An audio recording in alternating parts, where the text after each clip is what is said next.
داریا گشتیا انا کسی رادوستن یک سر بری خود دم میوان خوا فصل یوسف عندما دستیا سروقاتیا انا کسی خانم فصل هفدمات باش به شخوا ایرو امیداریا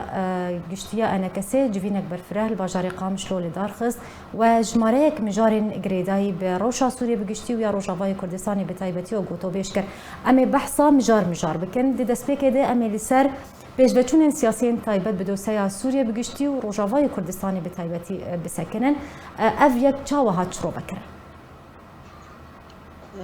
بله دم باش جوا و حمو قهدار قناة آركيرة وكو اني زمان شخو ايرو جواتا مي امين داريا قشتي بو ام لسر خالني قالك يقرنق براستي ام هاتن راوستاندن يك جوان وك برسيانا تاشخوا مسألة سياسي بقشتي روشا سوريا بقشتي وآمي كردي هروها بتايبت وأم بفرهي لسر قرا هفالي ما يكون بيونديش دربه قراوان أقول نيويورك والواشنطن ديتني بجواكانا دولتي خودي هيز لويدكي ام بفرهي براستي ما گفتگو کر لسربان روشي سياسي يك جي مسألة سوريا شخوا وقت بيجي نارين او بون انه مسألة سوري حطانها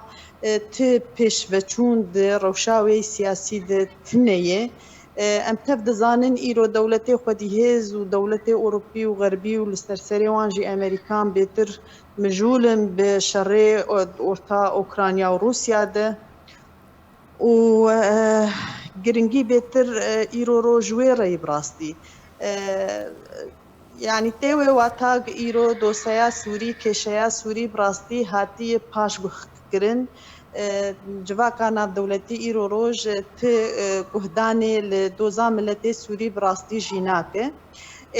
هر وهاد وان دیتنه حوالی مده پیوندیش در ود وان دولتی گوگد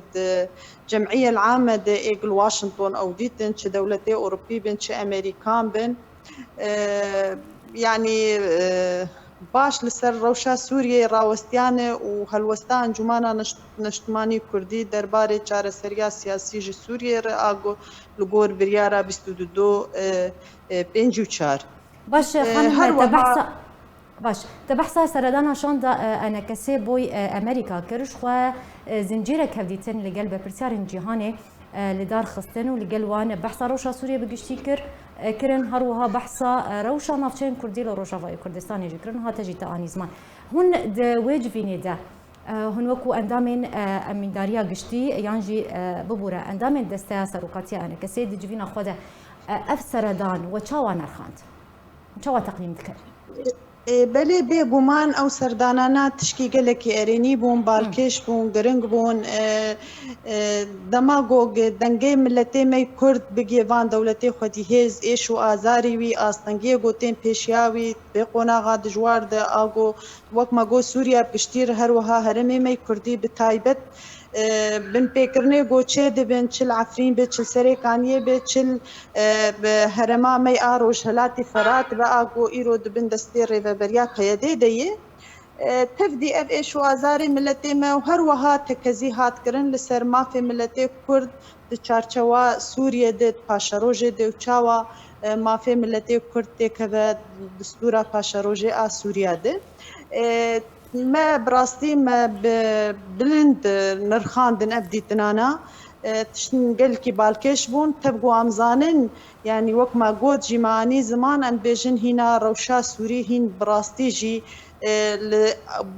جواكا ناف دولتي او قرنقي ندايدي وبجديت لسر كشايا سوري قو جارسريك سياسي دمك نيزيك دي ايرو ام تفد زانن روشا سوري بيتر هاتي اختزال كرن وكم دبيجن د مسائل مروفانتي د مسائل اليكاريا د بردانا قرتيا د دربكرنا سينورا د لان بيجن اف جارسريه اف وك ام دبيجن جزئي بهوريا مد و يعني نجار سري بج روشا سوري بقشتير وهر قيرانا سوري بردوام به حتى قو جواكا ناف دولتي برنگكي فرمي وقشتي جارە سەریێژ ڕەوشا ملەتێ سووری و هەروەهاژ ملەتێ کورد گۆر بریارە 22 5 و 4 نەبینێ بە هۆریامەدێ وێ ڕەوژی ئالۆز بەردەوام بکی وێ هەر کێشە هەبن وێ هەر بن پێکردن هەبن وێ هەر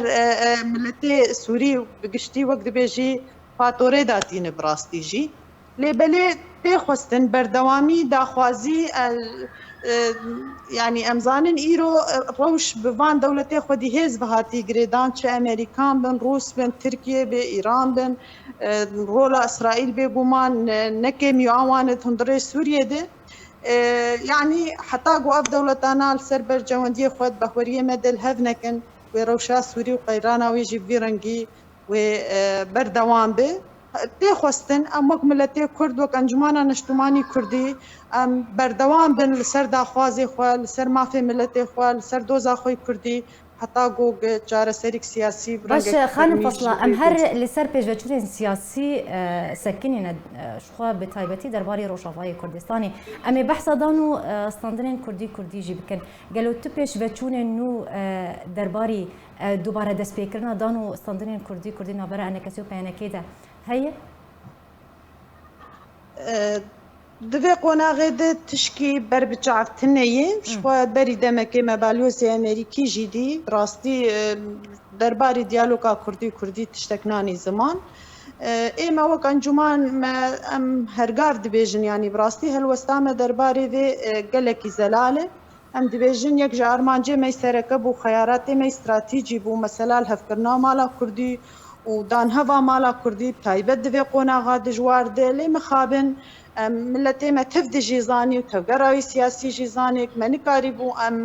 wek dibêje em vê armanca milletê xwe daxwaza wî em bicîbînin sedem ew bû bin pêkirin û kiryarê pêdêk berdewam bû gihişt her tişt bi rastî jî bê rawestandin divê qonağê de em nizanin ana jî bêtir girêdayî bi rastî bi garantorê Amerîkî êk bêtir serkeşiya vê diyalogê dikir eger ew wexta bixwazin ême wek encûman em amade ne tenê me gotiye ew belgenama got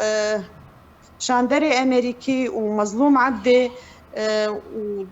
bi erêkirina encûmanê û terefê de jî ê peyedê wan jî ew xalê got me li ser li hev kirbûn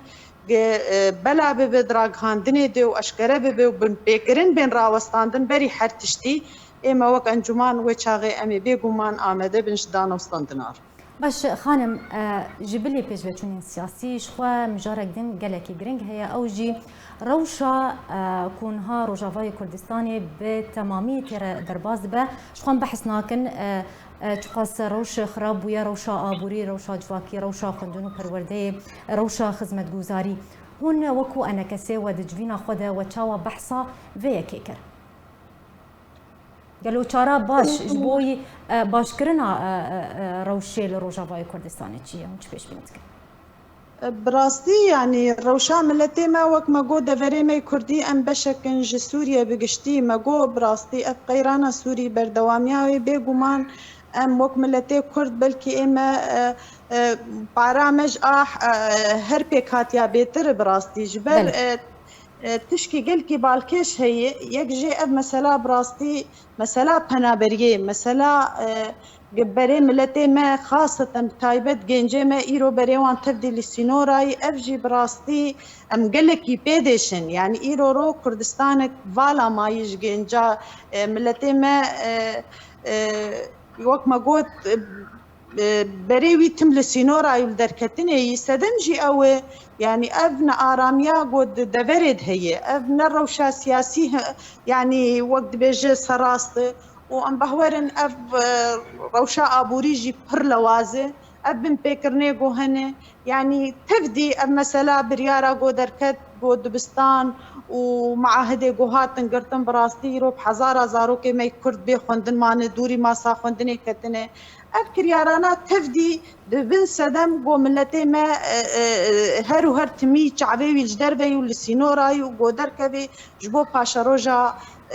zarokê xwe ez behwerim ev rewşa deverê me jî yani girêdayî bi rewşa Sûriye bi giştî ve jî bi rastî heta niha ev îdare jî nikarî bû bi rastî yani وەک دبێژێ چرد ئاستا ئیداری دەبێت چ ئاستا ئابووری دەبێت چ ئاستا جوواکی دەبێت سەر هەموو ئاستا حتا ئاستا خوێندنێ عسکەریانە جار ینی چارەسەریش بان پزگرێکار نەدیتن مخابن هەبوونا بان پزگرێکات بەهوەریان بدێ یعنی تنەبوونا قەدیامەی تنەبوونا ملەتێمەیە ئەب نەزیفە ملەت تمی بەری وەک مەگۆل سینۆرایی و خەلکێ مایژی دەحف ددن بەر و پەنابەریە دێ يعني جمع وەک ئەنجومانە نیشتمانی کوردی ئەف کریارانە بڕاستی ئەم دبینن ئەو سەدەما سەرەکەی کۆمەلەتێمە وەک مەگوت هەر و هەر نەئارامی دەبەرێت هەیە باش يعني شخواج بلي كيجي خانم فصلة يعني نها كشيك دن دركتي هولي هر دەستپێکە ساڵان ودا پەیەدێ کێشەیان ئاستانگیان لە پێشیا خوێندەکار و شاگرتان دەردەخە شخوا بریارە وێ داویەیە پەیەدێ ئەوژی داخستنا پەیمانگەه و دبستانên تایبەت لە ڕۆژاوای کوردستانیش خۆ نیشاندانی ناڕازیبوونێ ji alî kes û kar û xelkên Rojavayê Kurdistanê hat lê darxistin nerazîbûna xwe nîşandan lê ji aliyê peyedê ve êrîşî xwe nîşanderan kirin rastî îhanetê hatin kirin yan jî hatin îhanekirin û hatin girtin jî enekesê gelo çi programa enekesê dey derbarî em bêjin nerazîbûna wan li ser biryara peyedê ya vêdawiyê gelo hûnê berdewam bin dixwe nîşandanan de ji bo em bêjin vegera peyedê ji vê biryara wê براستی وەک ئەنجومان کارێمە بەردەوامێ و تیجارینەیە ڕاوەستاندن ئەمێ هەر بەردەوام بن وەکتانی زمانژی ئەم دەرکەتن وێ خۆ پێشندانێ براستی گەلک ئاستەنگی هات گرن ینی تەبولۆژی ئەو مانگرتنامە براستی گەلێکی سەرکەفتی بوو هژمارە پڕ خەلکێ پشتگێری دایدێ و دەرکەتن ئەمزانن مەسەلا کێشەیە خوێندنێژی براستیش ملەتێ مەر گەلکی گرنگێ ئەم جی وەک ئالیە سیاسی ئەم دبینن براستی حەقێکی ڕەوای ئێ زارۆکێمە بۆ ئازاد بن بۆ چ بەشێ خوێندنێ بخوێنن د پاشەڕۆژێ دێ پاشەڕۆژاوانی خوێندنێ هەبێ ژیاناوان هەبێ براستی ئاناژی براستی ئەمێ نەسەکنن ئەم وێ هەر ڕەنگی ئەمێ بەردەوام بن ئەم دەنگەی خۆ بگینن هەم جڤاکان ناودەوڵەتی هەم نەتەوەی یەکبووی ئەم کارنا ئەمێ بکن ینی نەبەس هەما مەسەلە خۆ پێشندانن ئەمێ بەردەوام بن کارێ خۆدە حتا گۆچارەسەریک ژە ڕەوشاوان خوێندەکارێ مەرنەیە دیتن بڕاستی ئەمێ ڕوونەنێ